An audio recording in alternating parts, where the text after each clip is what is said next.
Good afternoon, everyone. And thank you for joining this virtual launch of Leading Our Schools to Excellence. You'll see from this opening slide that this launch was planned to be accompanied today, July the 1st, by Strawberries and Cream, hosted by Lisa Taylor in her characteristic style at the Haverhill offices. And the Strawberries, Lisa, are so very good this season, aren't they? Last academic year, we ran Unity primary and secondary leadership programs, which resulted in the publication of Leadership Journeys, in my hand in blue. This year's primary leadership program focused on the theme of excellence as standard. And the course started back in September and included study visits to a number of excellent primary schools in quite close to Suffolk. The 12 participants in the programme then offered their own thoughts on leading Unity primary schools to excellence, and their 12 essays make up this new book's contents. And it says on the cover really what's inside.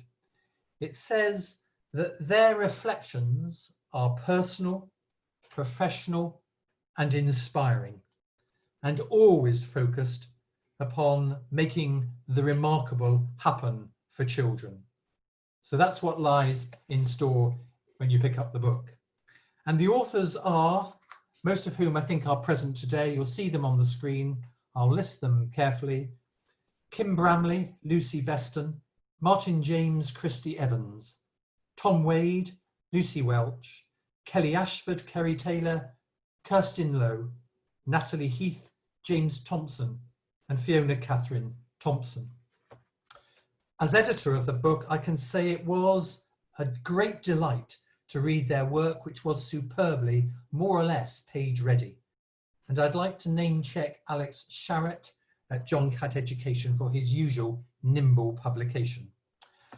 Copies of the 64-page book, handsomely produced with its strawberry red cover, are available from Andy Samways.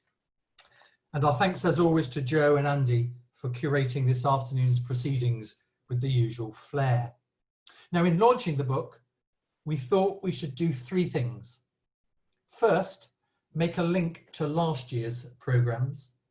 Secondly, to celebrate the success, the considerable successes of Unity primary schools this year. And thirdly, to hear three readings from the book. And then CEO Dr. Tim Coulson will give some final thoughts. To begin then, Stephen Astley, one of the Trust's two directors of primary, will offer his reflections on the key achievements in Unity primary education during this current, unusual academic year. Stephen. Good afternoon. In this challenging period of lockdown and reopening, it would be really easy to forget some of the magnificent achievements delivered at Unity this academic year. We are so very proud of curriculum development work, particularly around science, history and geography, which includes all we've learned from you, our leaders across schools, that gave us the clarity and sequencing and the components of the curriculum, which are really going to allow us to get the very best outcomes of learners. We saw in the spring term some terrific examples of work across schools as your teachers embrace these materials. And I just can't wait to see the outcomes pupils achieve next term as this work goes forward. Many of you may already know that this work's contributed to the CUSP, the Curriculum at Unity Schools Partnership offer, now being used by over 37 schools and 10,000 pupils across the country. This is such an incredible achievement that you've all fed into. I'm also really keen to share how the teachers across the primary have embraced the whole school trust CPD and follow-up work on reading. Our focus is now on how we build this at the core of our foundation units right across the curriculum in a planned and highly structured way. We remain ambitious and excited that this work will deliver exceptional outcomes, something that's just not happening anywhere else, and takes literacy going forward. Such an exciting opportunity for us all. During the autumn term, we were delighted to see two of our primaries being awarded outstanding grades in their inspections for personal development, something we're keen to ensure is shared widely to benefit even more of our learners. This year, we had 3 schools awarded good overall judgments in the NUM framework, and after only 6 months after joining the Trust, Langer achieved a good grade for personal development from an inadequate position at the start of the academic year. These achievements should be celebrated by everyone across the Trust who have supported colleagues both in the inspections and in our wider networks. You should all be very, very proud. We've been able to take what we've learned in these inspections and include it in our focus for subject leadership across subjects. We're delighted at how quickly leaders have embraced this in our work with you, and you have been able to shape subject reviews and create clear paths to school improvement in subjects previously perhaps not given that focus.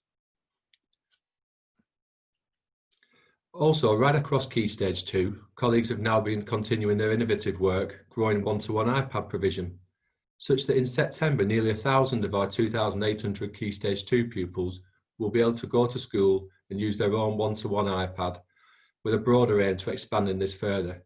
How exciting for our whole community to be right at the forefront of using this technology. In March, our Year 6 mocks indicated we were well on track for our highest ever combined scores across primary, well above national, and our ambition for next year is that every school be in the top 50% for progress next year. This target remains, and we are committed to achieving this with your help and your hard work. We must also recognise the fantastic work done to support learners in school and at home throughout the lockdown period. The leadership shown by so many of our colleagues has been remarkable, often finding solutions to challenges we never even considered at the start of the year. I'm sure it wasn't on your original programme, Roy. I'm absolutely proud and humbled by the support our schools continue to show across clusters and wider partnerships, often going above and beyond. For example, sending staff to support cover during Ofsted so that subject leaders could be released to meet inspectors. These were all done at the drop of a hat without a single murmur. Head teachers covering at the drop of a hat in exceptionally challenging times to ensure all children in our partnership continue to excel. And for example, several schools providing teaching and leadership support to help schools joining the Trust like Langer in the autumn and spring term. I'd like to finish today by just saying, wow, what a great year we've had, even with the lockdown getting in the way halfway through. And also just how excited myself and the executive team are to work alongside such a talented group of leaders, really pushing on and making remarkable change happen. Thank you. Thank you, Stephen. Stephen won't mind my saying that he and I were doing a bit of planning last night, and there was a long, long list, Stephen, of achievements, and we had to whittle it down. So thank you for doing justice to much of what's going on. Can't possibly mention it all. Thank you. You're welcome. One of the secondary participants in the programme last year was Catherine Wensley, who wrote a brilliant essay, I do commend it to you, titled "You Can't Do It Alone." Now, Catherine is Deputy at St Edward's in Romford. She has wide experience of school leadership in a number of challenging contexts, and she always compares her work with her brother's, and her brother works in A&E. Anyway, we've invited her this afternoon to offer her thoughts and reflections on school leadership. Delighted to welcome Catherine. So last year, I had the pleasure of contributing to the leadership journeys with, we didn't get blueberries, but we had a blue cover. I'm just going to read to you a little from my essay from last year, and I've chosen to read from the second half of my essay. My adventure continues. In 2012, it was time to go back to school. With a freshly minted NPQH in my bag, I experienced both deputy headship and headship, always in challenging circumstances. In one school, I stepped into acting headship over a weekend, and I remember sitting in the head teacher's office on the Monday morning, gripping the edge of the desk as if I were aboard a ship in a storm. I certainly felt a little queasy. Over 18 months, the school improved, and I led it to a managed closure. We were in an era of UTCs, free schools, and a massive expansion of the Academies programme. It felt a little like the Wild West, and in my next roles, I worked in schools which had been struggling for many years and on many fronts. This wide range of experience has taught me that there's outstanding practice which is transferable, but each school is unique and needs a tailor-made approach. As a head teacher stepping in, check everything. Nothing you might expect to be in place will necessarily be there, and there will be the unexpected, treasured school traditions which come to trip you up. A 2-day school carnival in the summer term, who would have guessed? There may also be the odd file or two, which doesn't get into your hands until you ask the right person and only once trust has been gained. Despite the tough decisions I've had to take and the challenges I've faced, I remain certain it's always worth making the biggest contribution you can at the time in the circumstances in which you find yourself. You can improve your chances of success through networks, and you build up resilience, determination and willingness to take risks for the sake of others, and that can only come from within. My brother works in accident and emergency in a large hospital. It happens to be in Leicester, and we exchange stories every Christmas. My recent tales of leadership in some of the 20% of secondary schools not yet good or outstanding can rival the hospital anecdotes every time. May the adventure continue. And it was very interesting for me to look back at my essay, which really was only written a year ago, and to reflect on all the changes that have taken place, some of them very unexpected that none of us could have predicted. And I was wondering whether we might now see a slide that shows a picture of a bicycle. Excellent. Okay, so I was going to talk a little bit about bicycling. I've taken back my bicycle and decided that I need to get back on the road as part of my contribution to creating a greener and better future for everybody. But there's also an analogy that I'd like to make with cycling. In a road bicycle race, and this is shown on the next slide, the peloton, which is from French originally, meaning platoon, in the main group or pack of riders, you save energy by riding close together. The reduction in drag is dramatic. Riding in the middle of a well-developed group, drag can be reduced to as little as 5% or 10%. An exploitation of this potential energy saving leads to very complex cooperative and competitive interactions between riders and teams in race tactics. The peloton travels as an integrated unit, with each rider making slight adjustments in response to their adjacent riders. Riders at the front are fully exposed to wind resistance, hence experience much higher fatigue loads. After a period of time at the front, they will manoeuvre farther back to the peloton to recover. And I think that that's a great analogy for how we've all been working together as leaders, both within our schools and across the trust. I've really enjoyed all of my Zoom conversations, whether they've been slightly doomed Zooms or not, just to make sure that we're all working together and supporting each other. And I'm really confident that we're going to be going forward with that right balance of collaboration and competition, making our schools and classrooms better than they would be if we all worked alone. In terms of the green recovery, I've also been thinking, and the next slide shows you the traffic that's back on the roads. I had great hope earlier on in the spring when I first took to my bike and there was nobody else out there and I could hear the birds song and the air was fresh. Unfortunately, my commute to Romford from Hackney now, I'm not cycling on this road, I'm not completely mad, but the roads are looking more and more like this. And I did feel a little tiny bit of despair, and I thought I wanted this to be a better future. I thought there was some hope for a greener future. And then I've decided all I can do is my own little part in that. So I've got back on my bicycle and I've joined the local cycle campaign. And I'm also trying to get a group of our students excited about cycling to school and convincing them it's going to be a great idea, especially if they don't have to cycle behind me. So this is, I think my message really is that it's a very challenging time now. But I think as great, the leadership in this trust and all the leaders who work together and the teachers, everyone is showing us a way forward throughout this time, which is a positive one for everyone. And finally, I just wanted to come back to my poor brother. This was a very frightening photograph when I received it, but then very reassuring. He's got his full PPE on in his A&E in Leicester, and his main worries about the future were that people were going to go to the pub and inundate him with too many customers over the weekend. Now, unfortunately, Leicester is locked down, but there's a little tiny glimmer of hope there for my brother that he won't be facing lots and lots of very drunk people coming in on Saturday night. So to all my colleagues, I really look forward to working with you properly again next year when we can meet face to face. And it's that human contact and that opportunity to share with other people, which makes such a difference to all our lives. And I wish everybody well. Thank you. Thank you, Catherine, for that fantastically optimistic presentation and reminding me that as a great cycling fan, the Tour de France is going to take place at the end of August, we hope. Thank you. A great segue, if I may now, to 3 distinguished authors. All the authors are distinguished, of course, all 12. But 3 have stepped forward to read this afternoon. Tom Wade, Fiona Catherine Thomson, and Kim Bromley. So I'm going to invite Tom, first of all, to read an extract from his essay in this collection. Thank you very much, Roy, and thank you for passing over to me. So hello, my name is Tom Wade and I am assistant head teacher at Place Farm Primary Academy in Haverhill, Suffolk. The context of my essay is predominantly about my leadership journey to where I am today. And the title of my essay is Passion, Determination and Enthusiasm.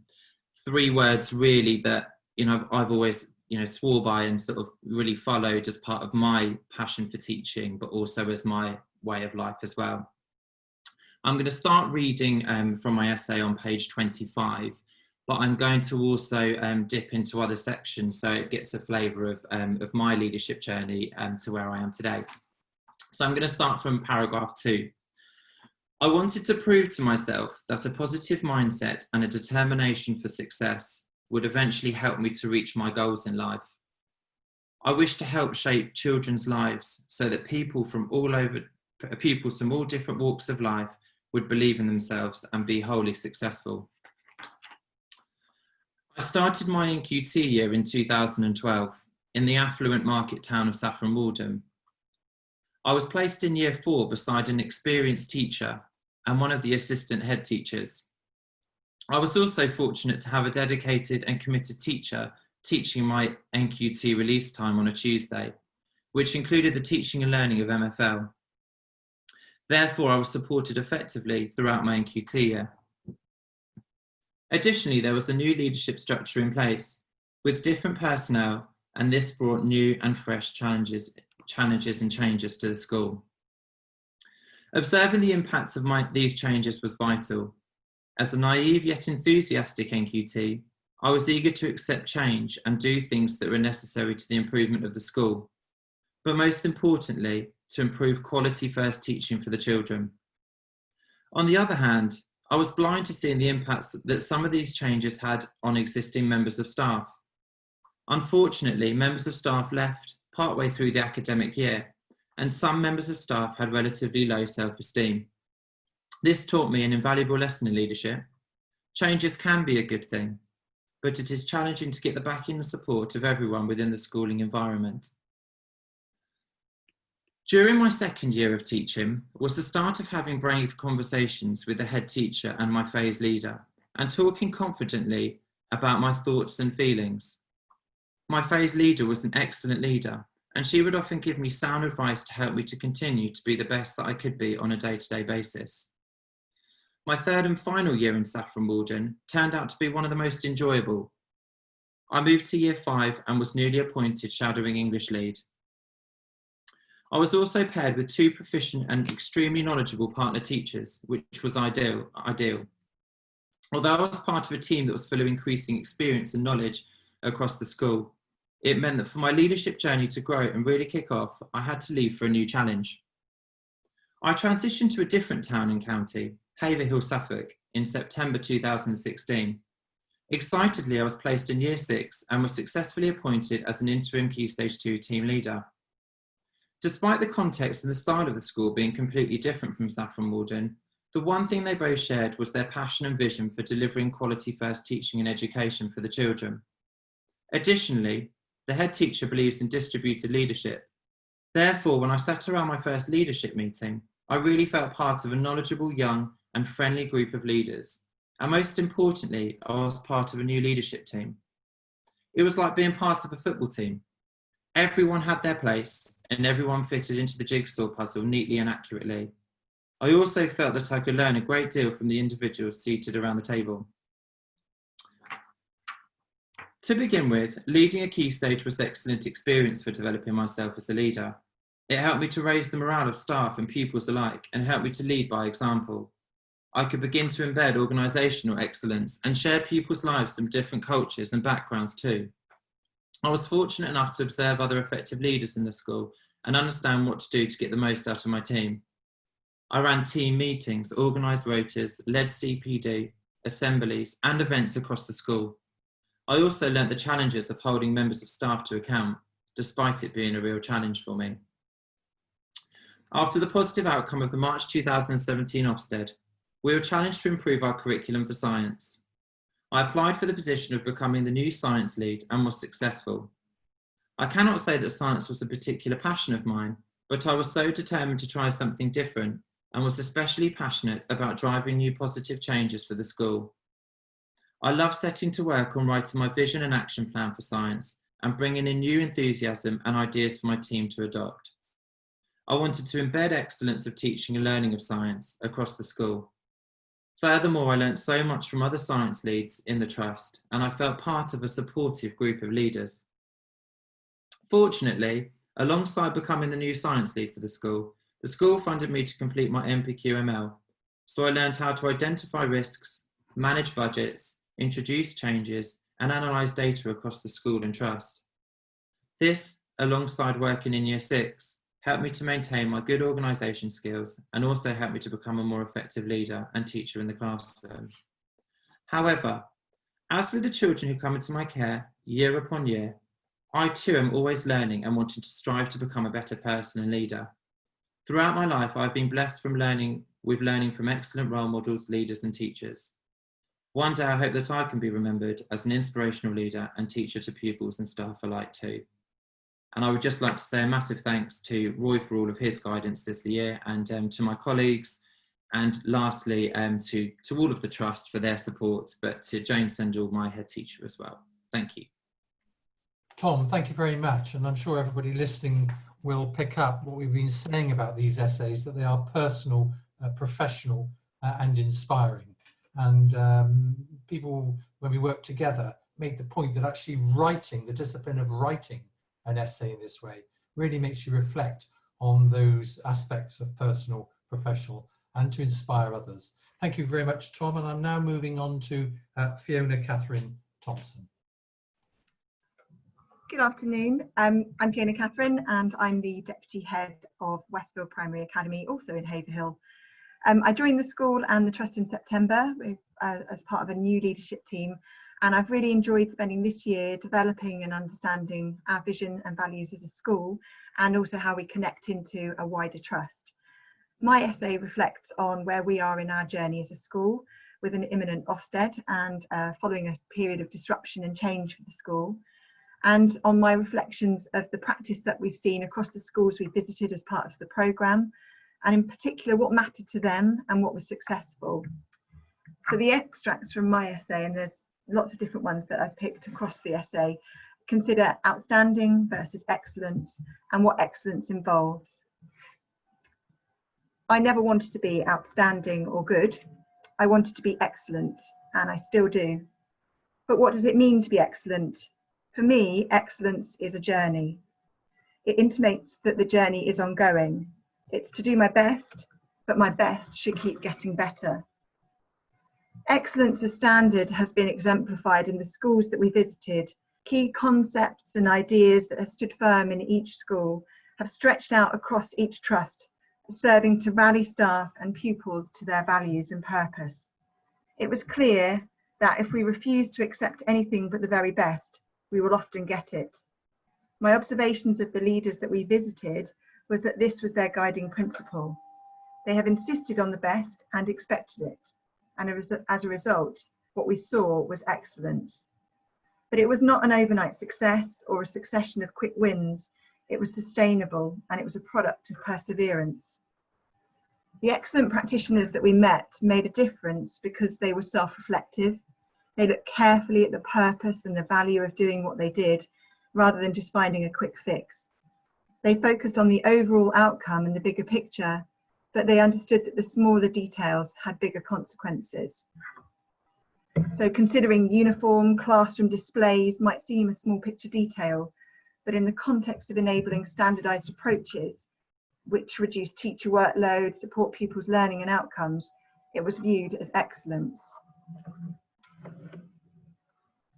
By creating efficient systems, Excellent leaders challenge their staff to use their creativity to find solutions instead, to enable every pupil in their care to succeed. They did not allow or make excuses for lack of progress or attainment. They believed that circumstance is not a reason for poor outcomes, and they understood the power of education to challenge those circumstances. Excellent leaders were strong, but they were more than that. They were attuned, passionate, ethical, servant-hearted, and reflective. They inspired others to become leaders too, knowing that excellence is an ongoing journey and that sustainability must be beyond their own legacy. They showed strength, but with humility. For me, the secret of success is to do the common things uncommonly well. To be outstanding is to do something different. But excellence does not mean just difference. To be excellent is to be successful. Excellence as standard is proven by success, that pupil progress, those outcomes and those experiences.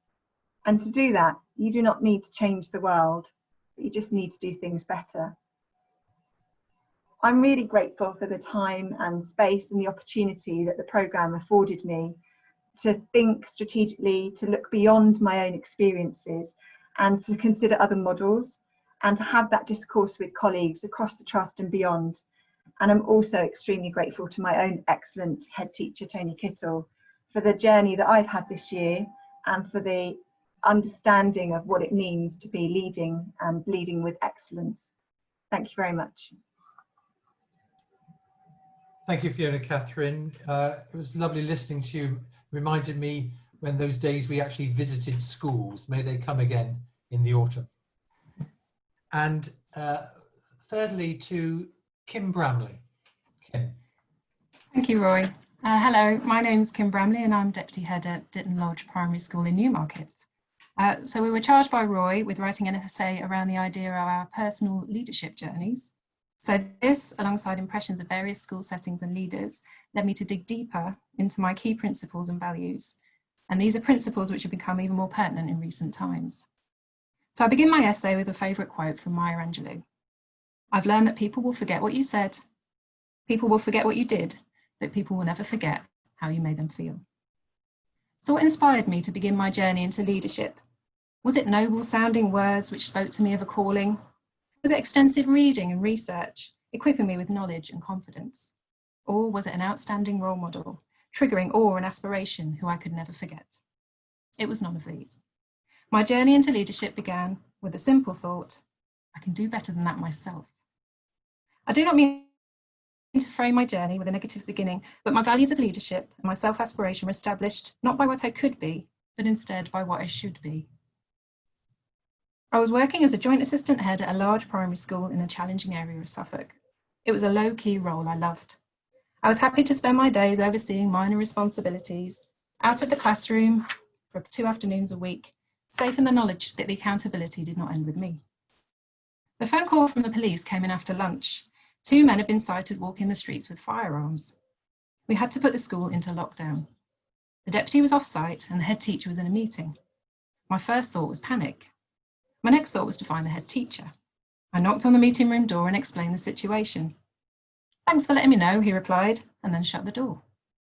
I took a breath and knocked again. I stressed the key points and the need for urgency. This time the reply was, I'm sure you can deal with it. Again, the door was closed and then it locked. This was not the time to address my feelings of disbelief, panic and anger. Neither was it the time to quote the critical incident policy. Instead, a different self took over. Staff were spoken to, doors and gates locked, children led calmly into the hall, while the other assistant head and I glanced out of windows and over our shoulders, expecting shots and screams at any moment. We swiftly returned to the school office and crouched under the desk with a phone, waiting to hear from the police. It began to dawn on me exactly what head teacher had done and not done. He had asked me to do something that he would not. He had considered himself first. He had shown no decisiveness or action, but instead he had chosen to remain hidden, far from being a visible and reassuring presence. And this infuriated me. 2 thoughts were now clear. I had been a better leader that day, and I now had a definite idea of the principles I valued. The framing of my leadership principles came from reacting to the negative examples I experienced. I felt a leader should put the needs of the students first, closely followed by those of the staff. A good leader would never ask you to do anything that they would not. And even if you do not feel it, your actions should be clear, decisive and confident, and you should be a comforting, visible presence within your school. Your role is not a paper exercise, but reflected through your deeds. Within a year, I'd taken the step of becoming a deputy head. The role was now mine. It was no longer a shared role, and I endeavoured to put my principles more firmly into practice. But what has the reality been? Placing the children first has not been difficult to adhere to. We are, after all, organisations dedicated to children and their well-being. Not asking staff to do anything I would not do seems to be the crux of the small school deputy head's role. I need to look them in the eye and say, yes, I do have to plan and mark and complete paperwork and take playground duties and all the other things a classroom teacher does. I understand. I'm comfortable making decisions and acting. Clarity is trickier. Often I feel I'm being as clear as glass, but this is not how I'm always received. Communicating ideas so everyone understands is still a learning curve. Communication, or lack of, is so often the complaint of school staff, and I'm still waiting for the perfect answer. Being visible and easy to reach is still important to me, but it's the hardest aspect to achieve in practice. Easy to reach can mean being at the end of an email or a text at all hours of the day, and how you choose to manage this for your own well-being and that of those around you is crucial. Being easy to reach is important. Sacrificing your sanity for the sake of it does no one any good. My journey is far from over. The obvious step for me would be a head teacher role, but it's not right for me yet. What does feel right is the ability to keep learning and adapting. As senior leaders, we feel we're failing if we do not achieve the high standards which we set for ourselves, but we must not. Our principles are our foundations, but they will often morph. More importantly, as much as we would like to hide in the metaphorical meeting room whilst the educational gunmen are on the rampage, coming out of the room, squaring up, and protecting those around us is what stakeholders most want to see from leaders. The final impression I took from the formative incident is that people remember how you made them feel. Luckily for me, the way I was made to feel galvanised me to move forwards. My hope is that through my leadership and principles, my actions create positive feelings in the children and staff around me. Thank you. Thank you, Kim. I was rereading that the other evening. Of course, it's a whole different meaning to the word lockdown these days. But thank you. And I hope in launching the book and getting a flavour from those 3 colleagues, you get a flavour of wanting to read the whole book. There are another 9 essays of that quality. So I'm now going to pass on, by way of rounding off this launch, to Tim Coulson. Well, what a great event we've had this afternoon. Leaders committed to the principles we have for their own school and for across the trust. A trust that's a partnership that is committed to making remarkable change happen, to making a difference to children's and young people's lives, whatever their backgrounds. We will only achieve outstanding personal and academic outcomes for students if we believe in our purpose, commit to excellence, and to creating enthusiastic learning communities. Schools exist for the benefit of their students. This book, this collection of essays, highlights these leaders' commitment every day to these strong ambitions. And we're proud to be associated with them. The book, of course, was read because this is the first year for 30 years that Liverpool Football Club has won the top division. They have a leader, Jurgen Klopp, who 4 or 5 years ago came to Liverpool and said, I'm going to change the doubters to believers. Across the trust, we dream of being a great trust, a trust of many great schools that do great things for children. But some of it is only dreaming. And through our leaders, we have the opportunity to go that next stage and see it come true. We don't want to be a great trust because of our egos, to be feted, to be thought well of, to be complimented. We do it because we came into schools because we wanted children not to have the ordinary, the mediocrity, but to have the very best. And if there are children across the country, in some parts of the country where Roy used to take people to visit schools when we were allowed to, that were amazing, that's what we want for our children too. We want to be the place where children know that they had the best education that anyone could possibly have. We need excellence like never before. Children have lost months of education despite the great efforts to do learning at home. In September, we have a challenge like never before, particularly for those who have had the least good time during this lockdown. We will need to find new ways that we've not even thought of, that weren't in our development plan. We didn't know this was going to happen. We're going to have to share together what works best and learn from each other. Our central belief in the Trust is that every child matters. Whatever their background, whatever their level of cognition and ability and attainment, we are there to help them to be everything that they could be and everything that they want to be. Our aim is to smash through barriers, to break glass ceilings, and to lead schools to excellence. A couple of years ago, we found a new name for the Trust, and I realised tonight we got the name wrong. Instead of Unity Schools Partnership, it obviously should have been Unity Schools Peloton. It obviously would have been a vastly better and more interesting name of a trust than what we came up with. Delighted to have contributed this afternoon. I think those of you who have read the book or will have the opportunity to do so know that our schools and our trust is safe in the hands of our leaders. Thank you for coming and being part of our launch this afternoon. Thank you, Tim. With that, let's consider this excellent book launched. Through this event, another key milestone within our ever-evolving venture in Unity Productions. Thank you to my colleague Joe for producing the launch. Copies of the book will be available from our Park Road offices in due course.